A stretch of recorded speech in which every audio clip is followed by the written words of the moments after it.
Good evening. Tonight's top stories. Trey Lance apparently was 100% healthy in March, and he feels great. We're going to be talking about Trey Lance. Is he the ultimate steal in your fantasy football leagues in all formats? And is he the odds-on favorite to reclaim his starting job, or is he going to have to duke it out with Sam Darnold? Apparently, Travis Etienne has been fine-tuning his skills in this offseason. He hasn't had to worry about getting healthy. He's just been focused on football. Is Travis Etienne a value? Austin Eckler is staying in LA in 2023. They've restructured his contract, and this makes Eckler a no-brainer in the first round and redraft and in all formats. But we'll talk more about the LA Chargers backfield, and of course, because I am filling in today on Player Profiler Today, we have to talk about Justin Fields, and we'll do that at the end of the show. But firstly, let's get to this backfield, let's get to this quarterback room situation in San Francisco. It's likely going to be one of the more fascinating situations to monitor over the course of the offseason. And yes, Trey Lance was 100% healthy in March, according to an article put out by NFL.com. Brenna White, shout out to her at NFL.com, put this out. And it looks like, according to Lance, he says here, probably towards the end of March, I would say, is when I was 100% healthy. The finger was probably a past thing throughout the whole rehab process. I felt like it got to that point, pretty close to that point after my rookie year, after the offseason. So if Trey Lance is 100% healthy, does this mean that Brock Purdy, with Brock Purdy's situation being unknown right now, he's likely not going to be ready for the start of the season, likely going to miss multiple weeks? If Sam Darnold is the competition, does that mean that Trey Lance is the favorite to start? Now, the 49ers say that it's going to be a competition. It says here, the 49ers now have Lance, Purdy, and Darnold all on the roster for 2023. And this means that the preseason is going to be just as important. It's going to be extremely important to figure out who the 49ers are going to put under center. But if I had to guess right now, if I'm putting my money on Trey Lance or Sam Darnold, I'm going to go with Trey Lance. And I'm going to say that he's a value in just about every format. We'll see. But I like Trey Lance to win that job. Let's talk about the Travis Etienne and the Jacksonville Jaguars backfield. Another story that came out over the past day is that Travis Etienne isn't worried about getting healthy this offseason. He is focused on improving as a running back. And last year, he said, was more about getting healthy and getting back. And if you look at the Jacksonville backfield now, it's Travis Etienne, and I know that Jacksonville spent a third-round pick on Tank Bigsby, but there isn't really much else to this Jacksonville backfield. There's Jermichael Hasty, there's D'Ernest Johnson, Snoop Connor, Quadri Allison. These are the other running backs. And last season, Travis Etienne earned a 60.1% opportunity share, almost a 60% snap share. He ranked number 17 in that category. And he was number 22 in targets. And I think that number can go up. And his efficiency metrics weren't that bad. Yards created, number 10 in the NFL. Yards per touch, number 10 in the NFL. Breakaway runs, number 5 in the NFL. So there's some room here for Etienne to grow in this role as a second-year player. And I know Tank Bigsby is the favorite of a lot of people to take more opportunity away from Travis Etienne. But looking at this backfield, looking at who's there, I think at an ADP of 31.5 at the FFPC right now, and an ADP that's falling, I think Travis Etienne's a value in this backfield. And if he can, like you said, if he's focusing, if he spent last season focusing on recovering from an injury, that means less time in drills. That means less time improving as a football player, doing the necessary things to make yourself as good as you can be on the field on Sundays. And of course, Etienne has the profile that we like. He's 5'10", 215, good BMI, and he's still a young guy. He's only 24 years old. So this is the type of player that if you go wide receiver early in your drafts, that you can get Etienne in the third round and feel just fine about it. So Etienne looks to be a value this year based on the news, based on the situation. And of course, we all know that that Jacksonville offense is ascending with Trevor Lawrence. And this is a sneaky fun team for fantasy football and in real life. So that's something to monitor as we continue our march toward the 2023 season. But before we go on, before we talk about Austin Eckler and the Los Angeles Chargers backfield, I do want to promote the Injury Finder. The Podfather has an informative segment. The Injury Finder is live and ready to go for 2023. So here's a short message from the Podfather. Now, as we at Player Profiler have become a full-blown machine learning company, the crowning achievement has to be the Injury Finder. We're now taking BMI data and injury history data and assigning a probability that a player is injured on any given touch. And not only can you see a player's fragility rating, their injury risk, we also have analysis from professional physical therapists breaking down all the major players that underwent surgery last year and what their rehabilitation looks like heading into 2023. There's a tool to compare players. There's a database where you can say, show me all the foot injuries, show me all the severe injuries, show me all the injuries requiring surgery. It provides you the key market intelligence to know what is the difference in probability that player X versus player Y will miss games this year. It's great for fantasy football, and it also just satisfies your curiosity as a fan. Go to the App Store, go to Google Play, download it. It's $5 every year just to reload the latest injury predictions and fragility ratings. The 2023 data is live now. Open your phone and get smarter. All right, we are back. And yesterday, I referenced wrongly that Austin Eckler could be a post-June 1st cut. That I was mistaken. On May 24th. Austin Eckler is staying with the Los Angeles Chargers after $1.75 million in incentives have been added to his contract. So this is great news. This is great news for fantasy football. It solidifies Austin Eckler as a no doubt about it first round pick. He's currently going at pick 8 in FFPC leagues, and you could argue that he should be going even higher than that.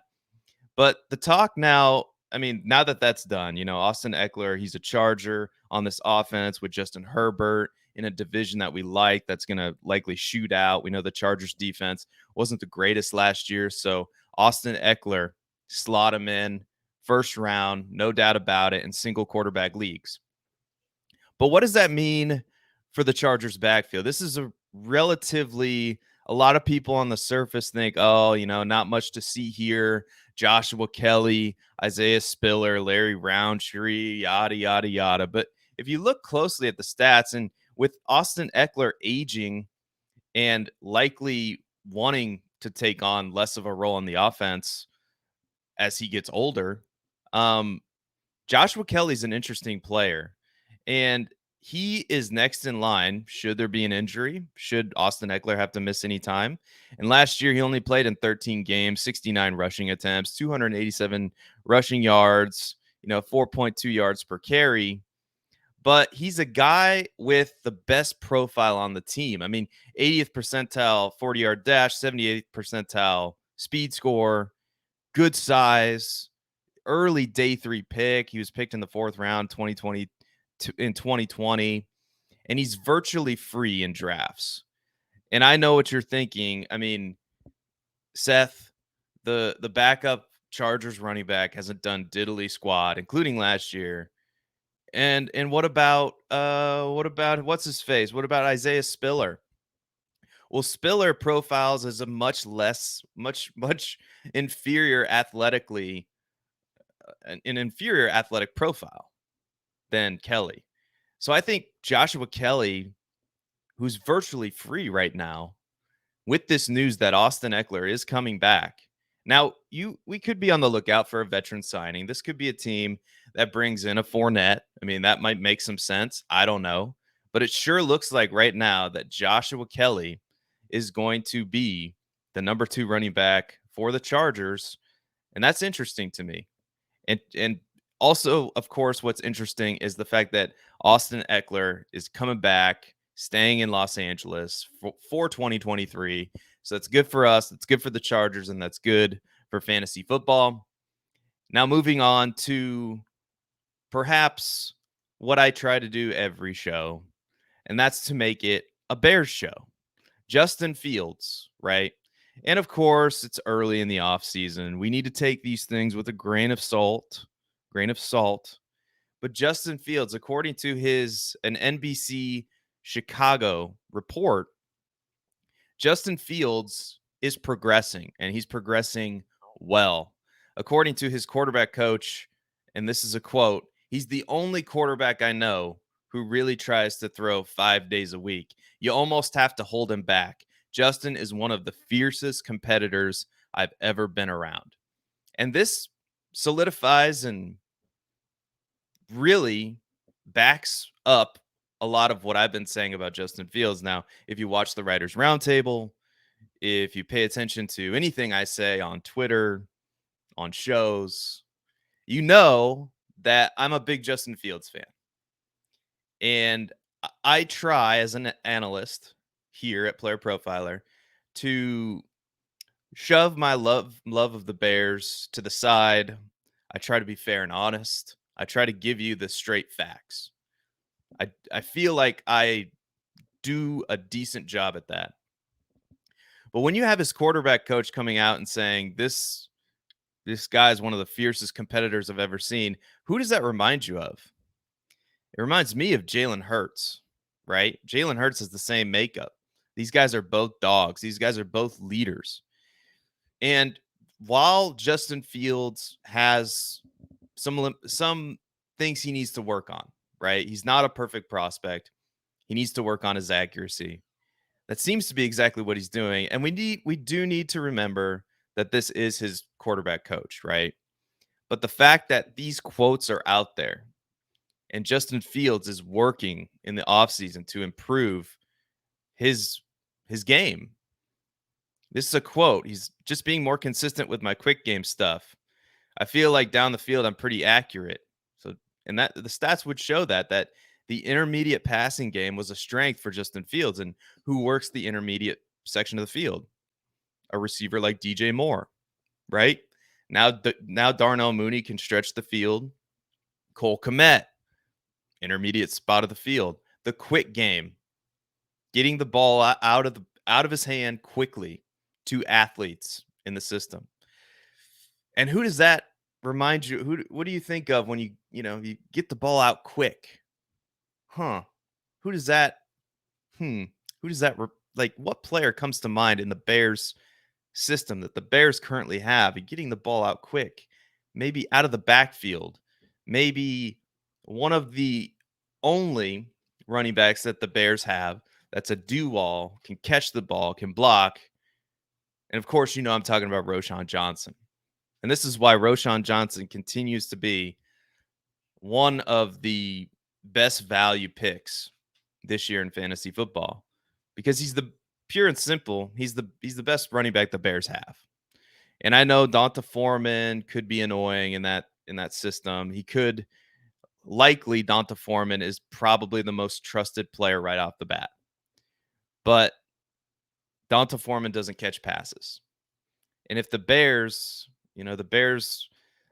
ran the ball the most in the NFL last year, if they even crank up the passing a little bit, which they should do just based on who we know Justin Fields to be, based on the fact that he was who he was in college, we know that he's more of a passer than a runner historically.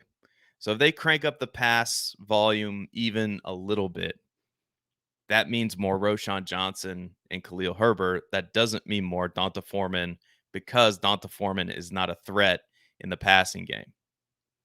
So that is why you should be investing in Justin Fields. It's why you should be investing in Roschon Johnson.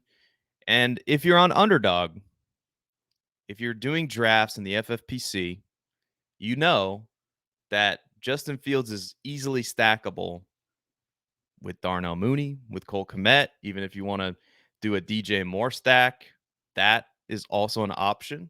It's very possible. It's a lot easier than getting some of these other stacks, like a Diggs Josh Allen stack or an AJ Brown Jalen Hurts stack, right? So, like I said, pleasure to fill in for Jack this evening. Looks like this is going to be a shorter show, and we wish Jack all the best. Thank you so much for tuning into Player Profiler Today. My name is Seth DAWG. You can find me on Twitter at Seth_DIEWOLD. And you can sign up for the all-in package at playerprofiler.com using the promo code JACK, JACK, since this is his show. Use the promo code JACK to save $10 on the all-in package. One more thing, just talking about backfields, and the Minnesota Vikings backfield is interesting. We know that Dalvin Cook is likely going to be one of these post June 1st cuts, and we have to really closely look at a player, Alexander Mattison, right? Alexander Mattison is a player whose ADP is rising. I mean, up 20 spots in the FFPC. He's being drafted at pick 88, which could, I mean, it's the ultimate risk, right? Because Minnesota, you would think, should be one of these teams that's primed to bring in a veteran. And we know there's some veterans out there. Zeke is out there. Leonard Fournette is out there. These guys could get in the way of some of the running backs that we like. And if you look at Alexander Mattison, I mean, doesn't really have much speed. The burst is in the 75th percentile. You look at some of his efficiency metrics. Yards created, number 57. True yards per carry, number 57. Not the most efficient running back. I have my doubts. I would be on the lookout, and I know some people are not going to like this, that Alexander Mattison could be a backup again, and Minnesota could be one of these teams that brings in a post June 1st cut.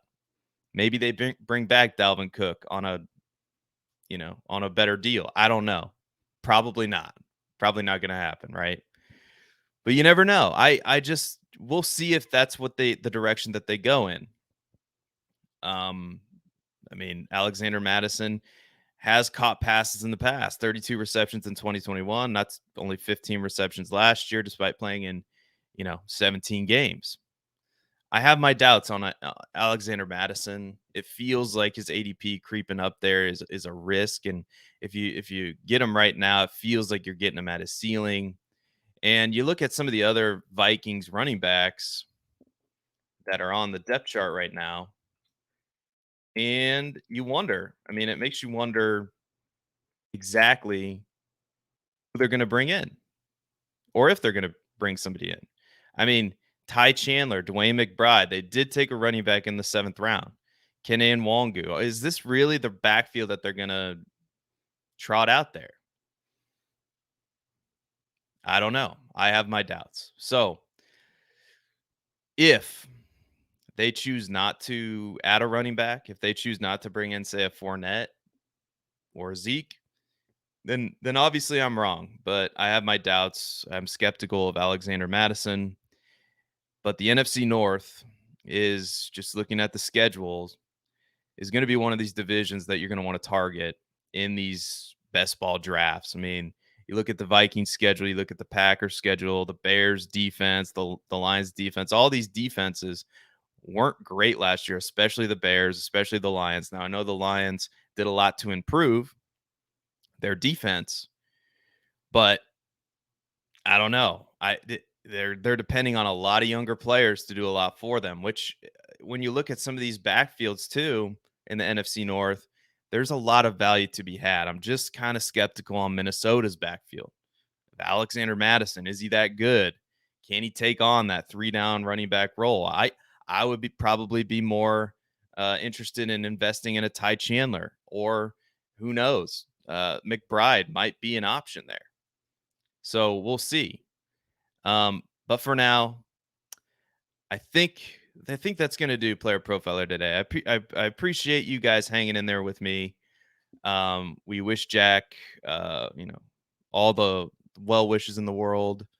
And he's going to be back to the Player Profiler Today studio sooner rather than later. For Jack, for Player Profiler, for myself, I'm Seth DAWG signing off. And this has been Player Profiler Today. Hey, I want to take a moment to thank you for tuning in. It's important to me that all of our media be free. This is only possible because of you allowing a true independent sports media enterprise to thrive unlike any other in the business. So please subscribe to the All In Package to continue to make all of this possible, to ensure that all of our stats, information, data, content is available to you, especially you, the people that get the site and get the show.